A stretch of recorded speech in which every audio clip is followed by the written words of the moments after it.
Hello and welcome to Filling the Sink, a podcast from Catalan News. My name's Beth Cohen, and today we'll be talking about learning Catalan as a foreign language.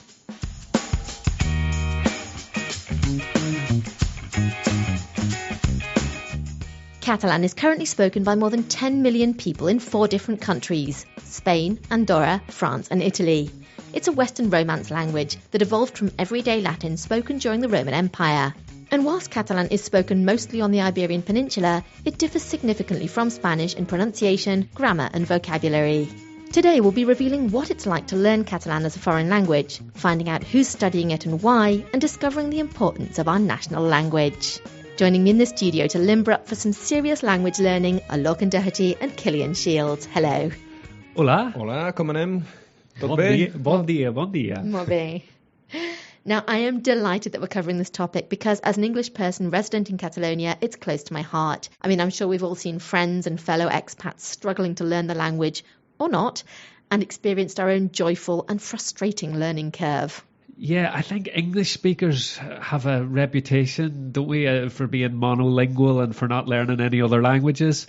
But I think, learning other languages is one of the best things you can do. You summed it up. Joy, frustration, yes. But ultimately, learning Catalan for me has been really, really rewarding because there are situations where, yes, you might be able to get by in English or Spanish, but where Catalan is the language that people are using. And so if you want to get involved in whatever that's happening, it could be a cultural thing, it could be a conversation, you could be in the market. If you want to get involved, well, then Catalan is the way to do it. So if anyone is listening to this podcast considering whether or not to learn Catalan, I'd say go for it. Love your positive energy, Lorcan. Now, before we dive into the ins and outs of learning Catalan, Killian, can you tell me a bit about the history and the context of the Catalan language? Sure thing, yeah. Well, I think the most important kind of thing to point out is, you mentioned it in the introduction there, it's spoken in 4 countries. Maybe people aren't really aware of that. The language is derived from Latin, and like other Romance languages, and in fact it's probably closer to some native languages in France and also in northern Italy, particularly Occitan, than what it is to the likes of Spanish. It's spoken, like you said, 4 countries. There's a part of northern Catalonia, Catalonia Nord, which is just that little part of France just over the border, which a few hundred years ago and for many hundred years was a part of Catalonia. And the language has survived to this day. Maybe not as strong as what it is here, for example, but it still exists. Some people have passed it down the generations. And what I find particularly fascinating is a little city in Sardinia, in the western corner, the corner closest to us over here, of the Italian island of Sardinia, Alghero, or l'Alguer, which is actually Catalan speaking as well. And then a bit closer to home, Catalan is also spoken in Andorra, which is a little microstate in the Pyrenees, obviously between Spain and France. Good for buying your duty-free stuff and going skiing and hiking, and also practicing your Catalan. And it's official language here in Catalonia, obviously, and also in the Balearic Islands, Menorca, and the Valencian community as well, where it's known as Valencia. Okay, so despite its extensive geographical reach, I believe that historically the Catalan language has been repressed, hasn't it? Yes, exactly. I think Catalan had its worst era in the middle of the 20th century just gone by during the Franco dictatorship. Catalan was completely dismissed as a dialect of Spanish, and this view was obviously based on political and ideological prejudice that really has no linguistic validity. But this was a dictatorship that tried to homogenize all of Spain, so Catalan as well as Basque, Galician, other languages on the outskirts were really just suppressed, and Spanish was the de facto language of everything in the entire country. So whilst Catalan has been revived, it can still be considered a vulnerable language.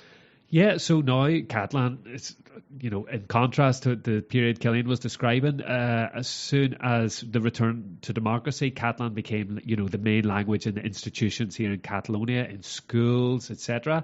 Yeah, Lorcan, you mentioned that it's used in schools. I mean, here it's known as the linguistic immersion system. That means that all schooling is done through Catalan because the idea is that Spanish is spoken so widely in society that kids will graduate from school completely bilingual in both.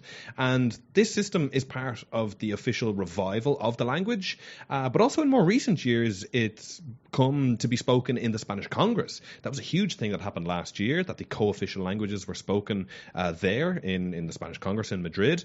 And there's also a huge political push for it to be an EU language as well, an official EU language. And that's still an ongoing battle.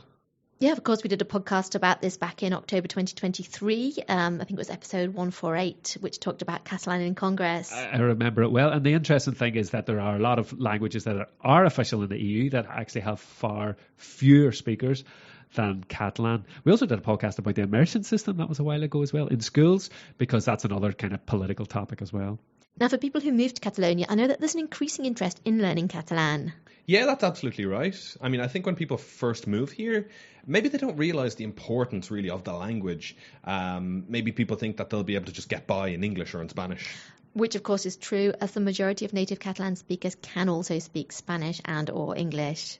No, exactly. But I think sooner or later, people realise, like the penny drops, that people see that Catalan is the main language of communication. It's the language of the government as well, so many official things that come out. It's also the language of culture here. All of the local festivals are given information all through Catalan.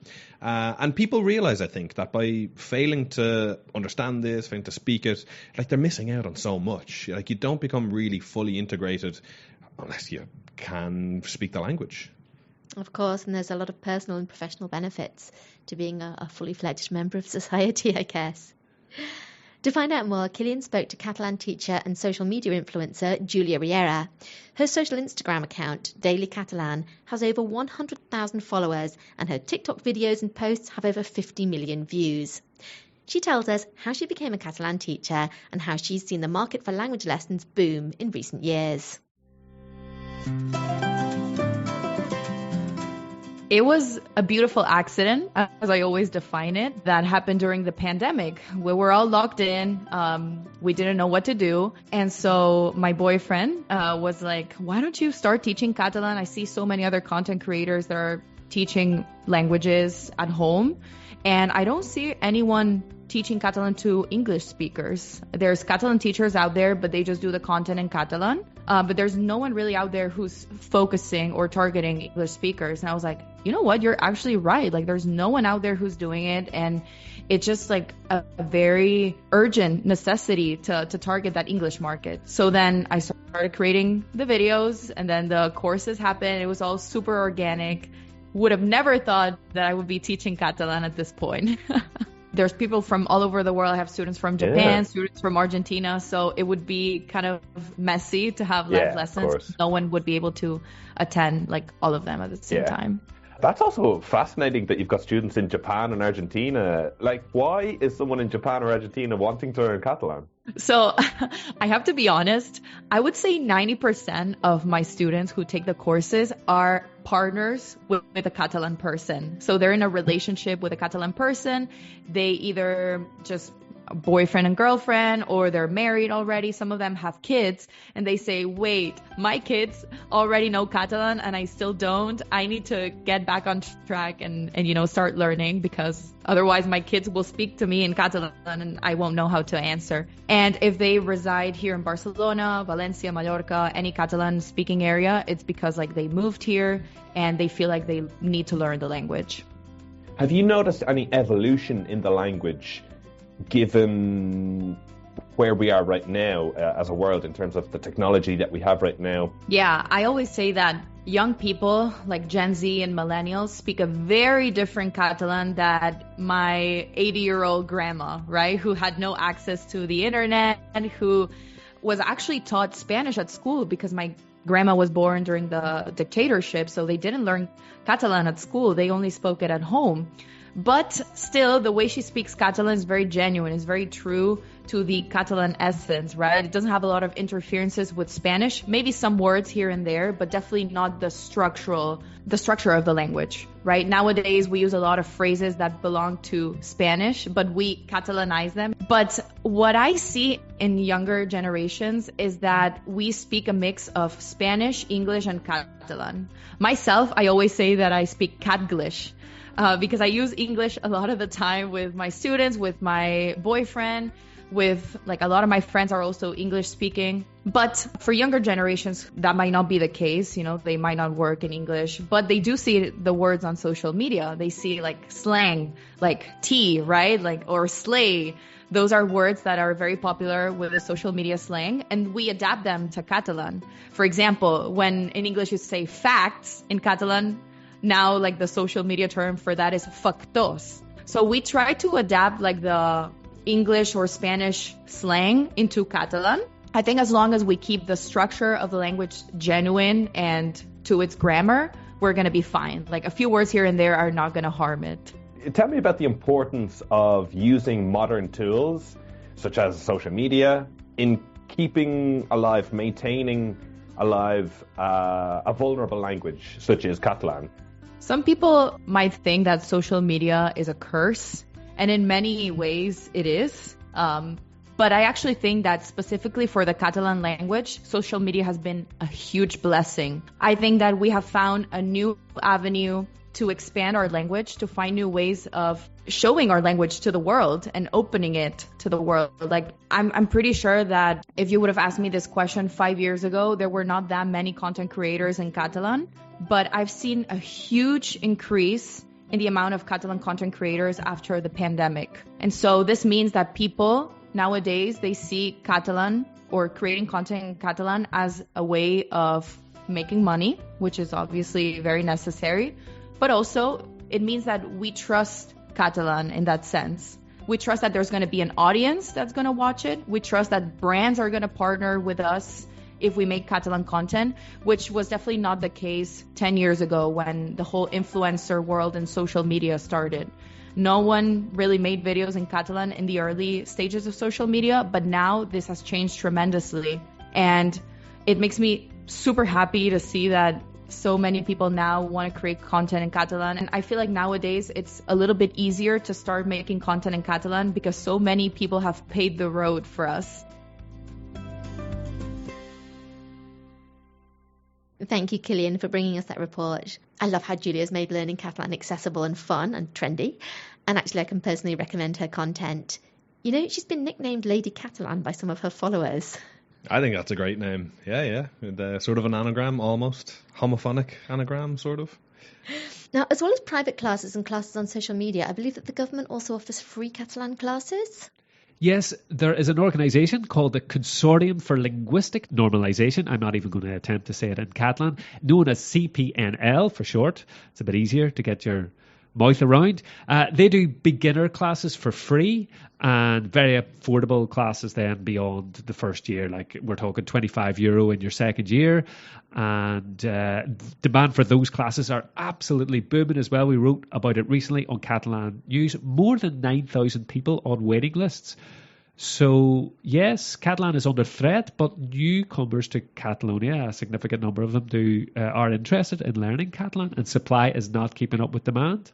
The whole issue actually came to light, it's now a bit of a political issue. And one of the reasons it came to light was this street vendors union called Top Manta. These are basically the guys, it's mainly guys, who are selling counterfeit goods. They're mainly from sub-Saharan Africa, and they're called Top Manta because Manta is the big sheets that they lay out all their goods on, counterfeit football tops and handbags and shoes and things like that. And I suppose they're kind of responding a little bit to the accusation that they're not learning Catalan, and with the fact that they're saying, well, it's impossible to sign up for Catalan classes. It's harder to sign up for Catalan classes, they said, than to get tickets for an Oasis concert. They posted videos of them going to these CPNL centres, being queued out the door and being unable to get onto beginner Catalan classes. Oh, it's amazing, like spending 5 hours trying to enroll in classes, like just amazing response to just despicable discrimination that they were receiving. And pointing out that they could only do it during working hours and things like that. So it's not a very accessible system, was their complaint. So there's more demand than supply. The waiting list is saturated. Are the government responding? Yeah, the government are trying to respond to this. Keep in mind, we've only got a new Catalan government in as of a few months ago, since the election. And this administration has actually created a new ministry a language policy ministry. And so the head of that department is Francesc Xavier Vila, and he's tasked with creating an emergency plan to facilitate the learning of Catalan among adults, offering more courses, better schedules, easier registration, and overall just a new set of solutions to meet the demand, especially in sparsely populated areas. And of course, if you can't get a place on the government-sponsored Catalan courses, another free option for learning Catalan could be Duolingo. Yeah, Duolingo. There are loads of resources online for learning. Actually, on the CPNL website, I think they list some of them as well. At the minute with Duolingo, you can only learn it through Spanish. You can't learn it through English, so that's a bit of a disadvantage. But, well, speaking from personal experience as well, classes are great, but also just practicing your Catalan, the little that you pick up, is a great way to learn. Music. Listen to songs that you like, listen to the radio. I think you can pick up a lot. TV, film, and you can watch it with Catalan subtitles. That can help with too. These are all things I've done and I would really recommend. There's more than one way to skin a cat, I suppose you could say. More than one way to skin a Catalan. So to find out firsthand about the experience of learning Catalan as a foreign language, we spoke to Gerard Kersten, a mathematician from South Africa. He's been living in Catalonia for 3 years, and he's been documenting his experience of learning the language through amusing videos on social media. He told us how learning Catalan has changed his life.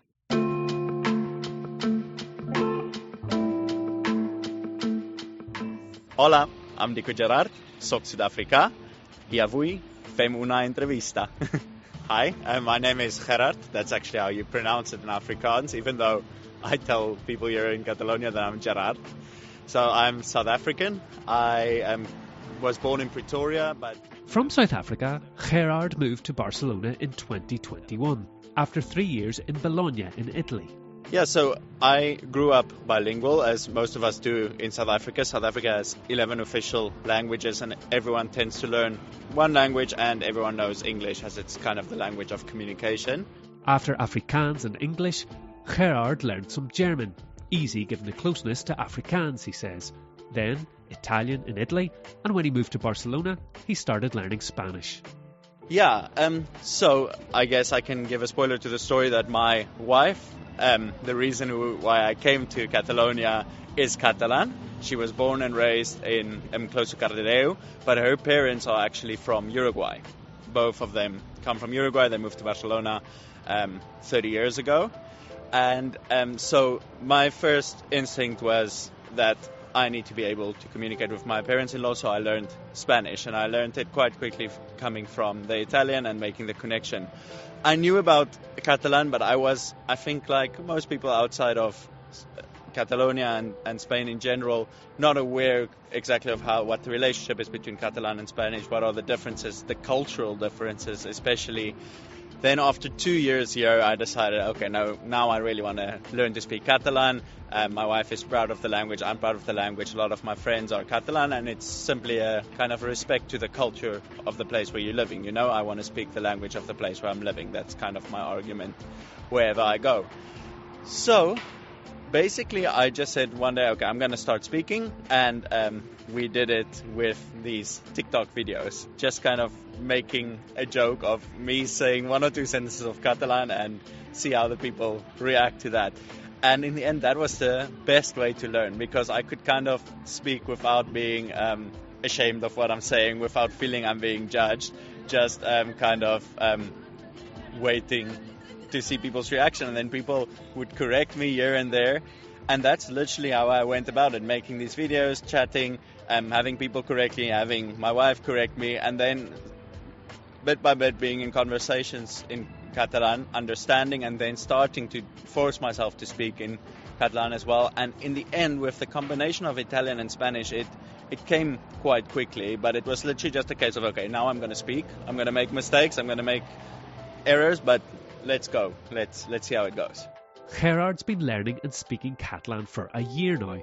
So what's his experience been like, living in Barcelona and trying to use his Catalan? The problem is people see my face, my blonde hair, and they immediately see the guiri, as they would say, and they would either directly respond to me in Spanish or even in English, without even giving a chance to prove my level of Catalan. there are other places where I go in, I speak Catalan, and it's the best feeling when someone responds to me in Catalan, because that's kind of a form of I see you, I respect you, and I'm gonna, even maybe if that person speaks perfect English or anything, they still respect me enough to continue speaking to me in Catalan. In general, when I'm making new friends now that are Catalans, I start speaking to them in Catalan and they keep speaking to me in Catalan, and we keep our relationship in Catalan. Whereas my older friends that I made initially, it's quite difficult to make the switch to Catalan, so we just continue in whatever language we were speaking initially. And what about other members of Catalonia's international community that he knows? Do they speak Catalan at all? I must say, so I do know quite a bunch of expats. I play rugby with some of them and from other areas, and I must say I know very, very few expats that are learning Catalan. I'm sure there are. I'm not calling myself unique, but from the ones I know, they are kind of proud of themselves for being able to speak a few words of Spanish. Because I think everyone has the view of, okay, Spanish, I'm going to learn here, and it's a language I can speak in however many countries. Why do I need to learn this language that 10 million people speak? Especially if I'm going to be here just for 2 or 3 years, because that's also the thing many expats I know come and go. Before we go, I ask Gerard if there are any particular Catalan words or phrases that he enjoys. I love the phrase t'estimo. I think it's such a beautiful way to say I love you. And then in terms of just the word, I really like the word shushwasha, which means whisper, and just the way you say it sounds like you're whispering. So I really like that word.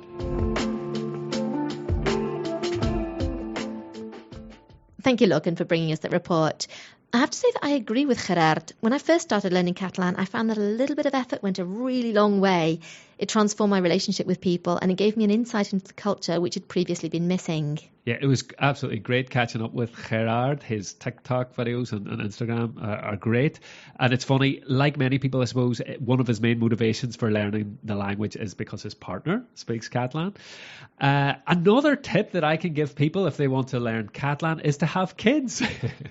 Might not be the number one reason to, start a family, but it's working for me. A little side effect of having 2 little girls is that, I'm picking up Catalan off them. They're learning songs in Catalan, and already all the public education, so even in nursery schools or kindergartens, it's all in Catalan as well. So I'm picking up little things from her. So that'll only grow and grow as they get older. Oh yeah, she'll be fully into school. Yeah, she'll be criticising my grammar and pronunciation in no time at all, and I'll be saying, right, we'll switch to English now. But of course, there is a flip side of the coin. I think we all know people who've been living here for absolutely ages and they haven't learned Catalan. For sure, yeah. No, definitely. A lot of people, I suppose, just feel like they can get by with English. I mean, it is obviously a big thing to move to another country, and then you're working at getting your bearings, you're also having fun, and maybe if you can survive on English, or even Spanish if you know it, in a lot of cases that's enough for people. Maybe a lot of people aren't working, maybe they're not planning to stay here for a long time, so again, it's just not on top of their priorities list. And a lot of people, Catalan isn't necessarily in their social circle. I know a lot of people who are working in international offices where the working language is either English or it's French, or English is kind of the most common second language of the world, I think, at this stage, or at least of Europe. So that's the kind of default languages in many examples. But yeah, there are a lot of these stories as well why people are not. Also generational. Older people find language learning perhaps a little bit more difficult, and when they were younger they didn't have the access to the same language learning opportunities that are available today. So there's all kind of reasons. It brings to mind a quote from a former Catalan news journalist, Neil Stokes. So in an article on the Catalan language, he writes, "If countries and cultures had a soul, then the Catalan language would qualify as the best candidate to be the soul of Catalonia." Which, of course, begs the question, can you afford to live in a country without getting close to its soul? Tirgan changa, tirgan anima, as we say in Irish. A country without a language is a country without a soul. That's almost all we have time for today. But before we go, it's time for our Catalan phrase of the week. And today it's brought to us by Lady Catalan herself, Julia Riera. The Catalan phrase of the week is "Qui no té feina, al gat pentina." Oh, wow. I understand a few words there, but definitely not the words together. Qui no té feina, whoever doesn't have work or a job, and then something to do with a cat, but I'm lost. Yeah. Qui no té feina, el gat pentina, so you guessed the first half right. Whoever doesn't have a job or work. El gat pentina, so brushes or combs the cat. Oh, meaning, meaning that whoever doesn't have a lot of work going on finds ways to, entertain themselves, like sometimes being useless. Well, I'm an animal lover, so I won't say that's useless, brushing the cat. But so tell me that again. El que no té feina, el gat patina.